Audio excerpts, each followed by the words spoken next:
Semaine horribilis. Ce vendredi 25 octobre 2024 est à marquer pour moi d'une pierre noire. Une triste journée.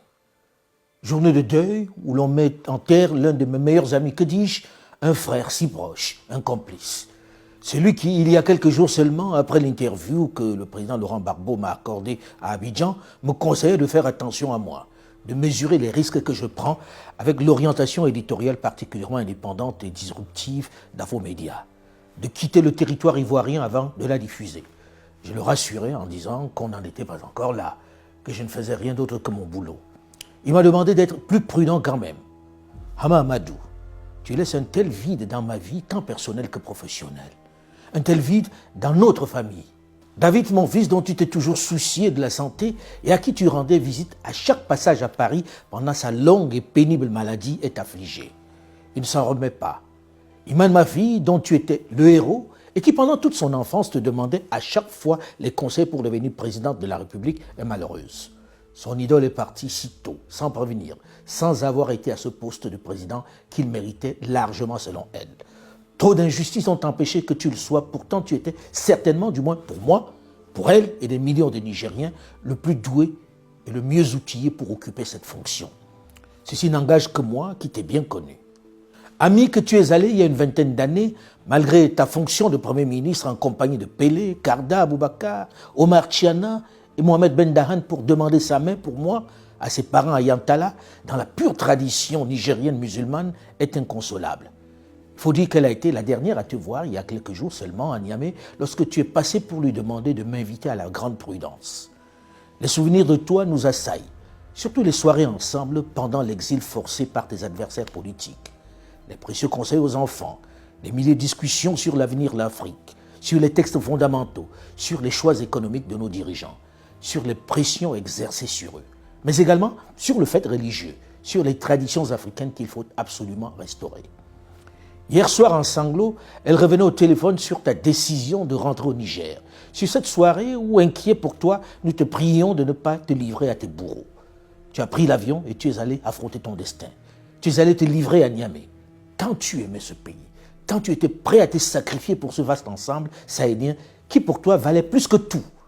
Tes bourreaux ne t'ont pas épargné. Mais je vais faire comme toi. Je vais copier la stratégie que tu avais adoptée ces dernières années. S'abstenir de parler d'eux.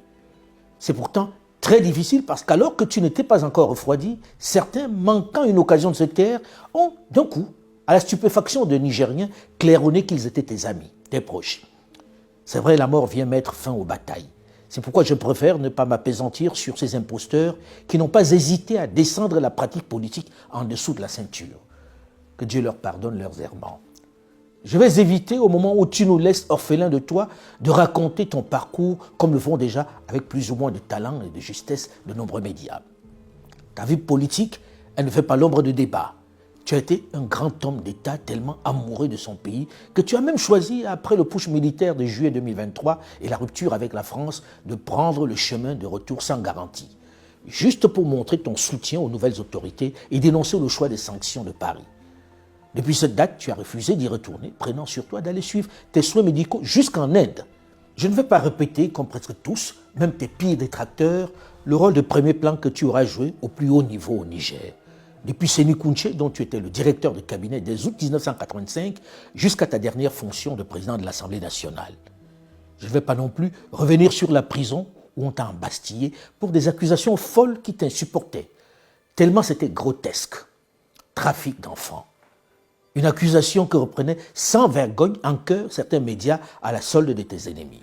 Je me garde de m'étendre sur les élections de 2015 que malgré ton enfermement à la prison de Filengue, tu as gagné. Mais qu'on t'a honteusement et grossièrement volé avec la complicité d'ailleurs de certains de tes amis qui t'accusaient d'être trop suffisant et dictatorial. Il y a tellement de choses à dire qui me font regretter le fait que nous ayons commis la même faute que toi et moi reprochions souvent à nos parents aînés qui repoussaient toujours à plus tard le moment de rédiger leur mémoire. Tu pars avec tant de choses, tant d'informations précieuses. Tu es la bibliothèque qui vient de brûler dont parlait Amadou Hampâté-Bâ, qui pourra désormais parler sans risque de se tromper de certains choix stratégiques de Séni Kountché, le président dont tu as été le proche collaborateur. Pour ne parler que de lui. Je me promets, si Dieu m'en donne la force et la santé, de te consacrer très professionnellement, sans complaisance, un documentaire qui fasse mieux connaître le grand homme que tu as été pour le Niger. J'ai beaucoup parlé de moi et je dois mentionner l'émotion que ton départ a suscité à travers le pays. Harry qui m'a appelé pendant que j'étais dans l'avion, juste après que tu sois passé dans l'autre monde, celui des ancêtres, est inconsolable. Si tu peux m'aider à essuyer ses larmes et à lui faire comprendre que tu veilleras de là-haut sur elle. Ismaël, ton fils, qui physiquement comme moralement est ton portrait, malgré la douleur, a la lourde charge, l'immense responsabilité d'apaiser, de consoler toute cette famille, de veiller sur elle. Hadiza, ta seconde épouse, récemment affligée par la disparition de son père, est elle aussi déboussolée.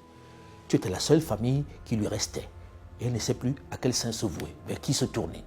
Je sais que de là-haut, tu parviendras à apaiser sa douleur et celle des enfants, Lalia, Eliane, les jumeaux dont tu as si durement porté la croix et à qui on continue de cacher ton départ pour l'au-delà. Ils n'ont même pas eu l'opportunité d'effectuer le déplacement de Cotonou pour venir t'accompagner à ta dernière demeure. J'espère qu'un jour, ils pourront venir s'incliner sur ta tombe à Youri. Je caresse le vœu que les esprits s'apaisent et que les batailles d'hommes auxquelles tu as si activement participé soient remplacées par un peu d'humanité pour eux. Ma grande frustration est de n'avoir pas eu la chance d'être à Niamey pour te faire mes adieux aujourd'hui. Pour une fois, j'ai regretté qu'au Niger, on ne fasse pas comme chez nous les Bantous, en gardant un peu plus la date des au revoir pour donner le temps aux proches d'y être. Mais qui suis-je pour avoir une telle prétention? Et puis les Nigériens de tous horizons t'ont fait des adieux à la mesure du personnage que tu as été. J'espère que de là-haut, tu as vu ces hommages, ces adieux poignants. Puisse le bon Dieu te réserver une place de choix auprès de lui. À bientôt, puisqu'on se retrouvera de toute façon, à un moment ou à un autre, là-bas. Je ne pense pas que les choses s'arrêtent ici.